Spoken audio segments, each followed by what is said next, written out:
Hello guys, अस्सलाम वालेकुम। Welcome back to my channel. तो कैसे हैं आप सब? और अल्हम्दुलिल्लाह हम भी सब ठीक हैं। तो गाइस आज आपके साथ मैं शेयर करने जा रही हूँ हलीम और बिरयानी की रेसिपी। ये देखिए, मैंने सुबह में मॉर्निंग में ये घाट और चने की दाल दोनों भिगो दी थी। अब ये थोड़ी फूल चुकी हैं। अब मैं इसको उबलने रख दूँगी। और मैं आज अपने तरीके से आपको बनाना बता रही हूँ कि मैं इसे किस तरीके से बनाती हूँ। और यकीन माने, जिस तरीके से मैं बनाती हूँ बहुत जल्दी ही ये डिश तैयार हो जाती है। जबकि हलीम ऐसी डिश है जो जल्दी से तैयार नहीं हो पाती है, काफ़ी टाइम लग जाता है इसे तैयार होने में। पर मैं आज आपको एक ईज़ी तरीका बताऊँगी।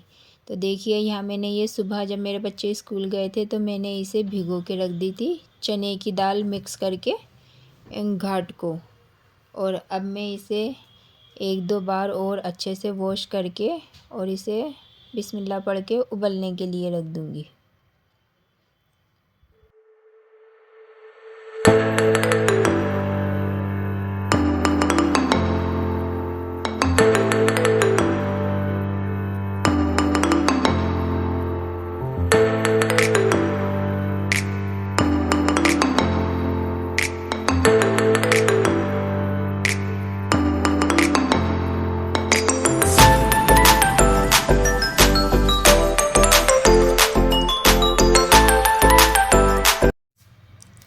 अब देखिए, यहाँ सारी घाट मैंने इस कुकर में डाल दी है। और ये एक बाउल, जो मेरे हाथ में ये बाउल है वाइट रंग का, ये एक बाउल फूल के हो गई थी।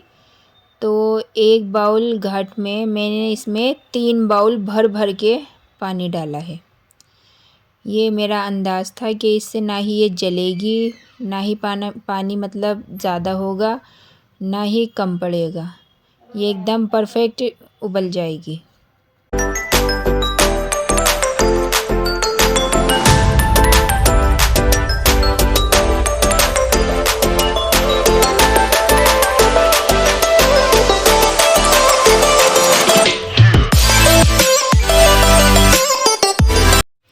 यहाँ मैंने पानी भी डाल दिया है। और ये देखिए, ये मैंने थोड़ी थोड़ी सब तरीके की दालें मिक्स कर ली हैं। अरहर की, मूंग की, उड़द की, मसूर की। इसमें बस मैंने चने की दाल नहीं डाली है, क्योंकि चने की दाल मैंने घाट के साथ भीगने जब रखी थी, क्योंकि चने की दाल देर में गलती है, तो मैंने इसलिए वो घाट के साथ ही भिगो के रख दी थी और साथ ही उबलने के लिए रख दी। इसमें मैंने चने की दाल नहीं डाली। और थोड़े से मैंने इसमें लिए थे चावल। सबकी क्वांटिटी बहुत थोड़ी थोड़ी थी, क्योंकि ज़्यादा नहीं बनाना था मुझे। इसको मैं थोड़ी देर बाद भिगोऊंगी। अगर अभी जल्दी भिगो दूंगी तो जो उड़द की दाल का छिक्कल होता है वो उतर जाता है। अब वहाँ उस छोटे कुकर में मेरा कौरमा भी तैयार हो गया है। अब इसमें मैं डालूँगी साथ के साथ ही मिर्चें। जितनी मिर्च मुझे अपने टेस्ट के अकॉर्डिंग रखनी है उतनी मिर्च, उतनी ही हल्दी, उतना ही धनिया, सब मैं इसमें साथ के साथ ही डाल दूँगी। और इसके अलावा इसमें मैंने एक तेज़पात का पत्ता डाला था और लहसुन, अदरक और प्याज का पेस्ट बना के वो डाला था। मैंने इसमें नमक नहीं डाला था, क्योंकि नमक डालने से क्या होता है कि घाट नीचे बैठने लगती है तली में, बर्तन की तली में चिपकने लगती है, जिससे कि जलने लगती है और फिर वो जले हुए का टेस्ट अजीब ही आता है। तो इसलिए मैंने इसमें नमक को छोड़ के बाकी और सारे मसाले साथ से ही डाल दिए थे। तो गाइज़, अब मैं इसे उबलने के लिए रख दूँगी। और मैंने इसमें शूट नहीं हो पाया, लेकिन थोड़ा सा मैंने इसमें सरसों का ऑयल भी डाला था, ताकि ये उफने नहीं। मतलब कि ये जो सीटी आती है ना, और सीटी के प्रेशर के साथ साथ थोड़ा सा इसका पानी और लिक्विड फॉर्म में जो भी इसमें मिक्सचर तैयार होता है वो सब बाहर आने लगता। तो सरसों का तेल डालने से वो उफनता नहीं है, मतलब प्रेशर के साथ बाहर नहीं आता है। इसलिए मैंने थोड़ा सा सरसों का तेल भी डाला था।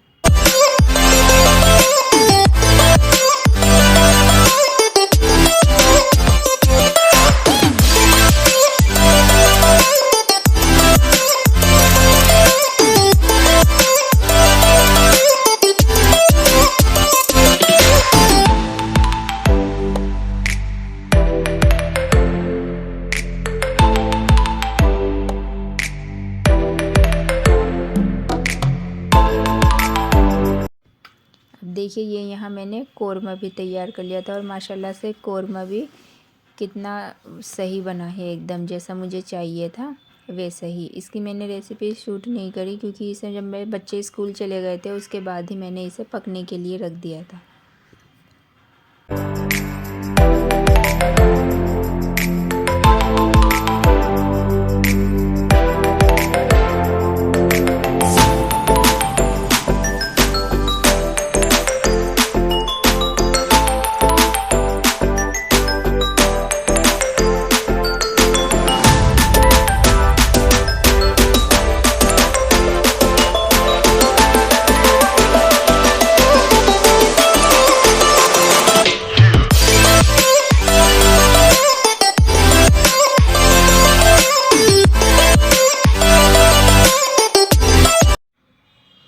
अब मैं देखिए अब इसमें डाल रही हूँ लहसुन अदरक और प्याज का पेस्ट। जो मैंने बताया था ये पेस्ट बना के भी मैं साथ के साथ ही ये भी इसी जो भी मैंने ये घाट और वो मिर्ची मसाले डाले थे ना उसी के साथ मैंने ये भी डाल दिया। अब ये मैं बस कुकर का ढक्कन लगा दूँगी और इन्हें सबको बॉईल होने के लिए रख दूँगी और कम से कम 5 सीटी आने तक इसको मैं उबलने ही दूँगी।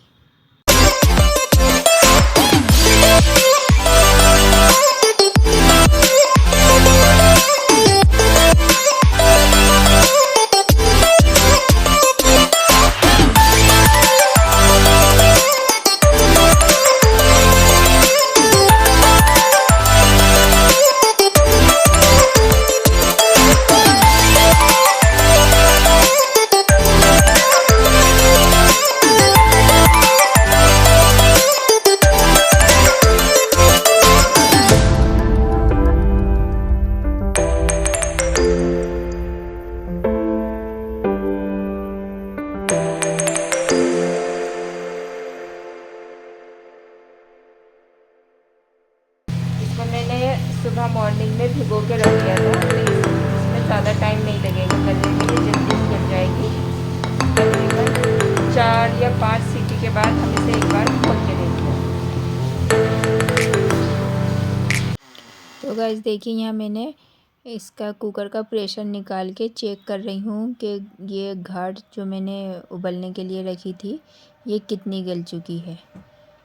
तो ये मैं चने की दाल चेक कर रही हूँ, ये भी सही गल चुकी है और घाट भी जितनी मुझे चाहिए थी। अब ये प्रॉपर पूरी नहीं गली है पर जितनी मुझे चाहिए थी उतनी गल चुकी है। अब ये जो मैंने जो दालें दिखाई थी आपको थोड़ी थोड़ी सब ली थी, मसूर की, मूंग की, अरहर की और थोड़े से चावल, वो सब मैंने धो के और बड़े बाउल में भिगो के रख दिए थे। अब मैं इसका पानी निचोड़ के ये भी इसी घाट में ही डाल दूँगी क्योंकि जब तक ये दालें गलेंगी तब तक इसमें घाट में और चने की दाल में जो थोड़ी बहुत कमी रह गई है गलने की वो भी पूरी हो जाएगी। तो इसका मतलब ये सारा जो जितना भी है इस कुकर में सामान वो सब एक साथ ही गल जाएगा, जैसा मुझे चाहिए, जैसा हलीम के लिए चाहिए होता है जितना गला हुआ सामान।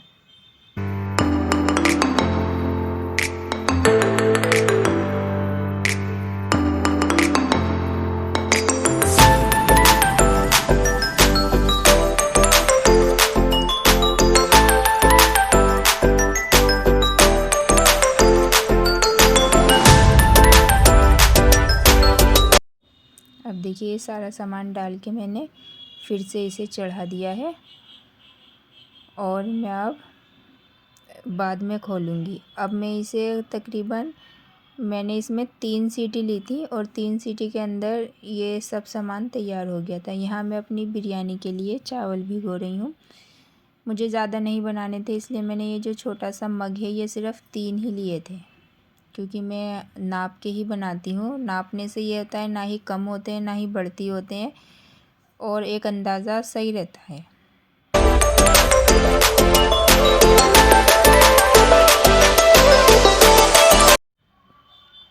अब मैं यहाँ जो वो मैंने चावल नापे थे मैं चावल धो के भिगो के रख दूँगी क्योंकि इन्हें अगर पहले से भिगो के रख देते हैं तो ये चावल बहुत सॉफ्ट बनता है और जल्दी ही बन जाता है, खड़ा खड़ा नहीं रहता है।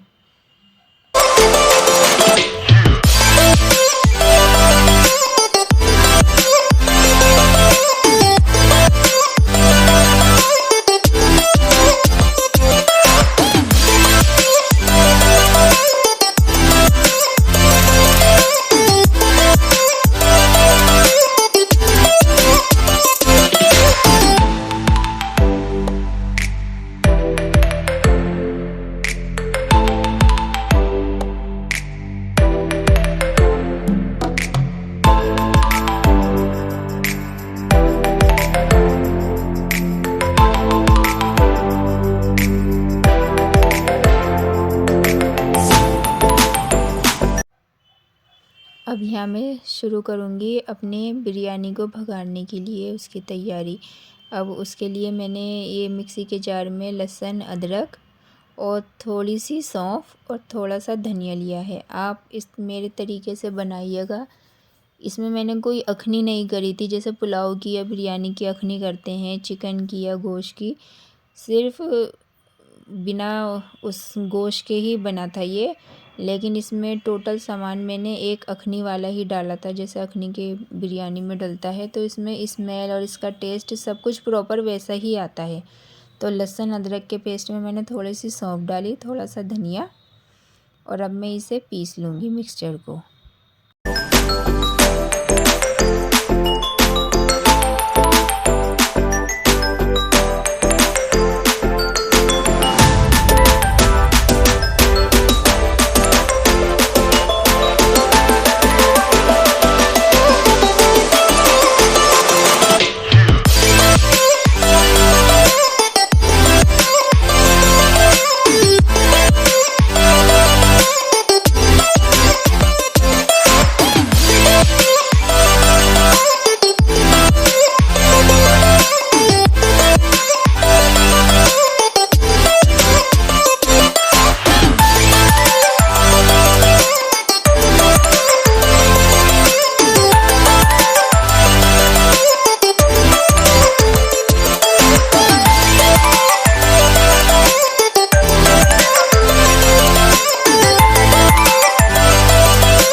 अब देखिए मिक्सर जो है ये पेस्ट पूरा तैयार हो चुका है।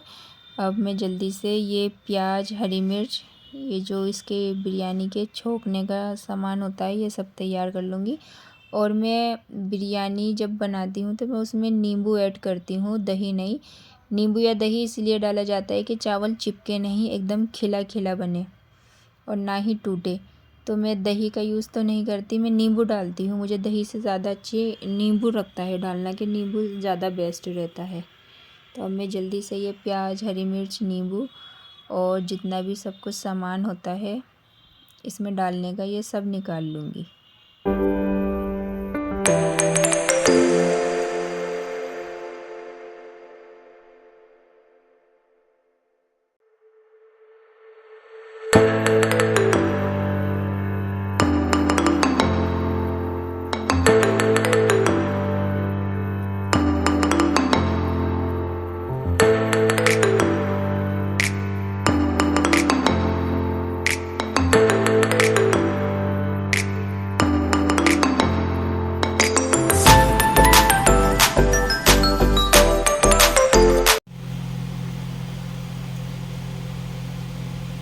तो गाइस देखिए यहाँ मैंने सब मसाला तैयार कर दिया है। ये मिर्च, ये एक स्टार फूल, बड़ी इलायची एक, थोड़ी सी काली मिर्च, 2-3 लौंगे, 2 सफ़ेद इलायची, दालचीनी, जावित्री, जीरा और प्याज, तेज़पात के पत्ते रह गए।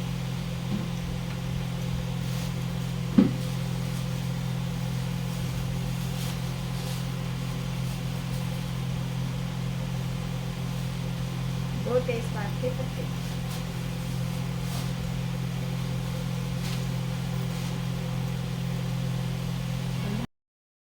अब देखिए गैस पे मैंने अपना बर्तन चढ़ा दिया है। अब मैं इसमें डालूँगी रिफ़ाइंड ऑयल, और जब ये ऑयल गर्म हो जाएगा तो मैं ये सारा ही सामान इसमें डाल दूँगी। पहले तो मैं प्याज ब्राउन करूँगी और प्याज के बाद फिर ये हरी मिर्च और जितना भी है खड़ा गरम मसाला है ये सब डाल के, फिर लहसुन, अदरक और सौंफ, धनिया का जो मैंने पेस्ट बनाया था ये डाल के अच्छी तरीके से भून लूँगी। और ये देखिए स्टेला और क्रिस्टोफ इतने परेशान करते हैं कि अगर मैं किचन में खड़ी हूँ तो ये वहीं मेरे पैरों में बैठेंगे, और मुझे ये डर लगता है कि मैं इनके पूँछ पे पैर नहीं रख दूँ, इनके हाथों पे पैर नहीं रख दूँ। मुझे डर लगता है कि ये मुझसे दब जाएंगे, लेकिन ये वहीं बैठे रहते हैं मेरे पैरों में ही। तो अब ये ऑयल गर्म हो चुका है और मैं अब इसमें सारा सामान डालना शुरू कर दूँगी। और यहाँ मैंने कैमरा ऊपर जो एक छोटा सा मेरा ये पोर्शन दिया हुआ है, मैंने मोबाइल यहाँ रख के थोड़ा सा शूट करा, लेकिन मुझे लगा कि ये शूट हो रहा है, लेकिन वहाँ कैमरा बंद हो गया था। वरना मैंने आपको प्रॉपर तरीके से दिखाने के लिए कि ये इसकी भुनाई कैसे करनी है कैसे नहीं, वो सब शूट करने के लिए मैंने मोबाइल रखा था वहाँ, जो वो छोटा सा स्पेस दिया हुआ है जहाँ मेरी छोटी छोटी शीशियाँ रखी रहती हैं। पर उस टाइम पे मोबाइल बंद हो गया था, तो मैं वो आपको नहीं दिखा पाऊँगी। अब ये देखिए, जो मैं अब ये मोबाइल वहाँ रखूँगी ना, तो मुझे तो लग रहा था कि मैं वहाँ से शूट हो रहा है, पर वो हुआ ही नहीं। फिर बाद में मैंने चेक करा, तो जब तक मैंने इसमें पानी डाल दिया था, सारा सामान डाल के मसाला भून के, जो वो लहसुन अदरक का पेस्ट था, फिर मैंने ये जितना मुझे पानी चाहिए था पानी डाल दिया था। अब यहाँ देखिए, जो मैंने दाल वगैरह डालने के बाद भी सीटी लगाई थी, वो सब पूरा तैयार हो चुका है और ना ही जला है। जैसे तली में चिपक जाता है ना, नमक मैंने डाला नहीं था इसलिए ये जला ही नहीं, ये बिल्कुल इजीली एकदम से गल गया और लिक्विड फॉर्म में ही है। ऐसा नहीं कि बहुत गाढ़ा हो के, देखिए कितनी इजीली मुझसे पलटा भी गया, ना ही एकदम पतला है और ना ही गाढ़ा है और ना ही इसके कुकर की तली में चिपका था।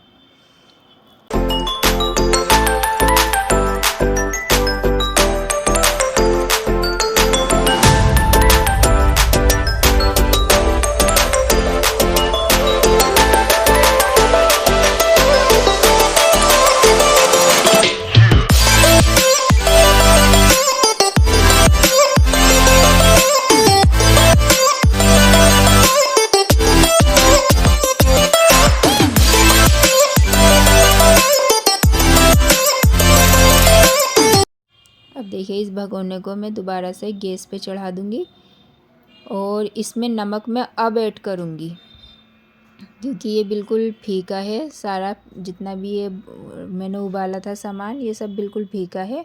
यहाँ चावल के पानी में भी बॉईल आ गया था तो मैंने यहाँ ये चावल डाल दिए हैं। इधर मेरी बिरयानी भी पकती रहेगी और उधर हलीम भी तैयार होता रहेगा। तो उसमें मैं अब नमक ऐड करूँगी हलीम में, अपने टेस्ट के अकॉर्डिंग जितना भी चाहिए रहता है।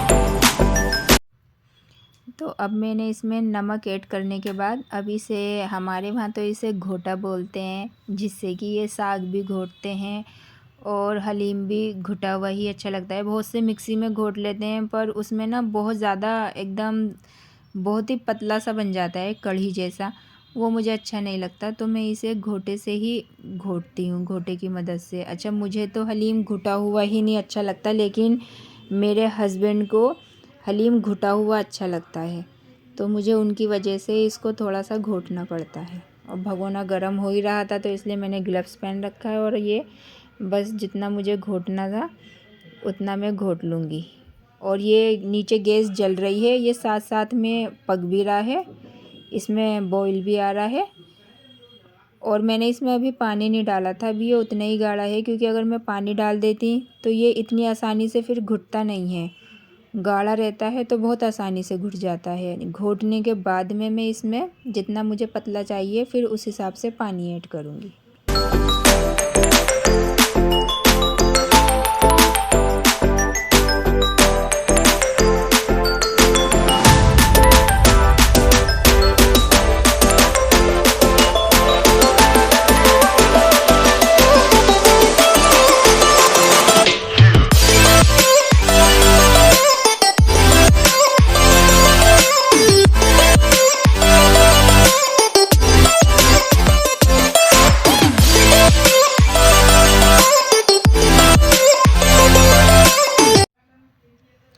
तो देखिए, अब ये मैंने अब घोट दिया है। अब मैं इसमें पानी ऐड कर रही हूँ जितना मुझे चाहिए, पतला।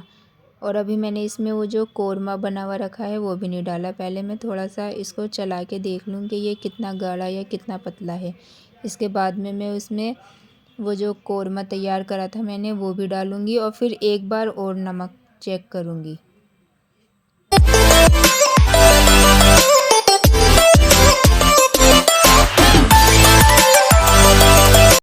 अब देखिए यहाँ मैंने इसमें सारा कोरमा डाल दिया है और कोरमा डालने के साथ ही इसमें से बहुत अच्छी खुशबू आने लगी थी, क्योंकि मैं ऐसा सिंपल सा ही कोरमा बना के जैसे गोश्त भून देते हैं वैसे नहीं डालती। प्रॉपर जैसा कोरमा बनता है एक शादी ब्याह के खाने में जैसे कोरमा तैयार होता है, ये मैं उसी तरीके का कोरमा बनाती हूँ। किसी दिन इंशाल्लाह आपके साथ ये कोरमे की रेसिपी भी शेयर करूँगी। तो कोरमा डालने के बाद फिर मैंने इसे चला के देखा। इसके बाद मैंने इसमें थोड़ा सा गरम मसाला डाला था। और अच्छा, गरम मसाला होममेड है, मैं अपना घर पर ही बनाती हूँ। मैं बाज़ार का गरम मसाला बिल्कुल यूज़ नहीं करती। मैं अपने गरम मसाला खुद ही घर पे तैयार करती हूँ, तो उसमें से खुशबू भी बहुत अच्छी आती है और एक फ्लेवर भी बहुत ही अच्छा आता है। ये देखिए गाइस, ये मैंने कोरमा डालने के बाद में इतना ना ही ज़्यादा ये पतला है और ना ही ज़्यादा ये गाढ़ा है।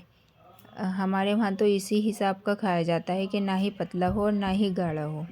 और इधर ये इसमें भी, चावल में भी, बिरयानी में भी अपना तैयार हो रही है।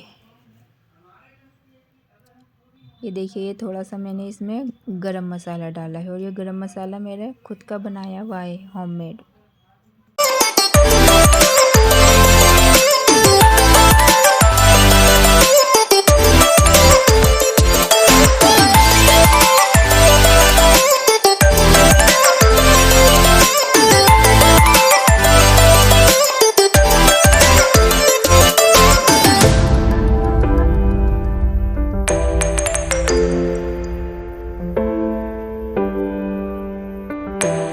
अब देखिए यहाँ में इतने ये दोनों चीज़ें तैयार हो रही हैं, इतने में जल्दी से ये प्याज वगैरह छील रही हूँ, क्योंकि बिरयानी के लिए और हलीम के लिए हम हलीम बनने के बाद में एक बार ऊपर से उसका छोका लगाते हैं प्याज से।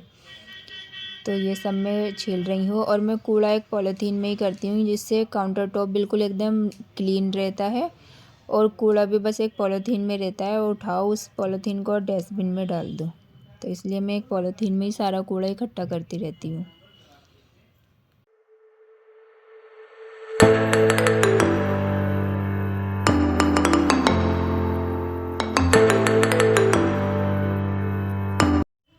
तो देखिए, अब मैं ये चॉपर उतार रही हूँ अपना। और ये चॉपर तो सच्ची में बहुत ही काम को इजी बना देता है। इसमें प्याज काटने में जितनी आंसू आंखों में से आते हैं और जितनी मेहनत लगती है, इस चॉपर में चॉप करने से बिल्कुल कुछ पता ही नहीं चलता कि प्याज कब चॉप हो गई। अब मैं इसमें प्याज चॉप कर लूँगी, क्योंकि हलीम के साथ थोड़ी कच्ची प्याज उस पे ऊपर से डाल के खाने में भी अच्छी लगती है। और मेरी छोटी बेटी और मेरे हस्बैंड को वो प्याज को जो तल लेते हैं ना, थोड़ी क्रिस्पी सी हो जाती है तली हुई प्याज, वो डाल के खाना बहुत अच्छा लगता है। तो मैं ये इकट्ठा ही सारी प्याज चॉप कर लूँगी और थोड़ी सी प्याज को मैं ब्राउन करने के लिए निकाल लूँगी और थोड़ी सी प्याज ऐसे ही कच्ची जैसे खाते हैं हलीम में डाल के वो छोड़ दूँगी थोड़ी सी।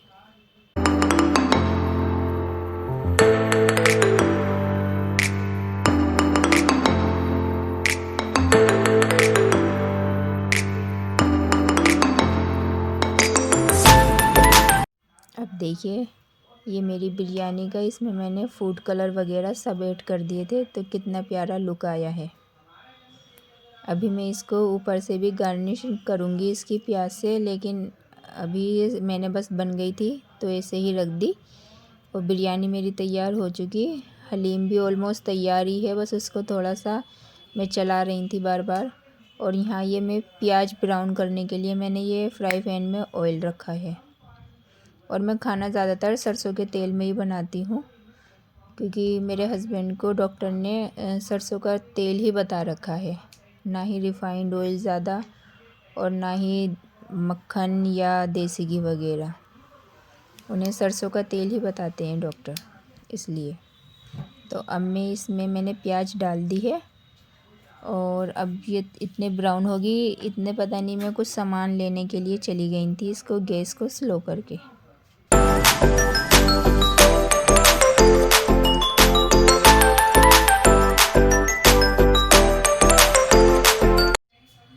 ये देखिए, ये प्याज ब्राउन हो गई है और मैंने थोड़ी सी तो ये निकाल ली है बिरयानी को डेकोरेट करने के लिए, और बाकी प्याज का और मैंने उसमें हलीम में छोंका लगा दिया है।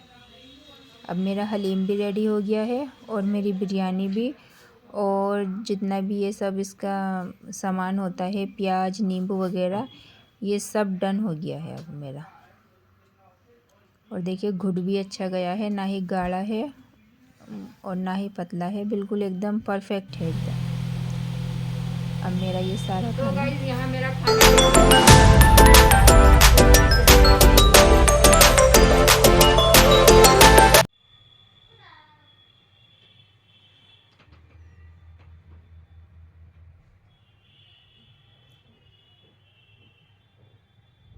तो गाइस देखिए दस्तरखान लग चुका है।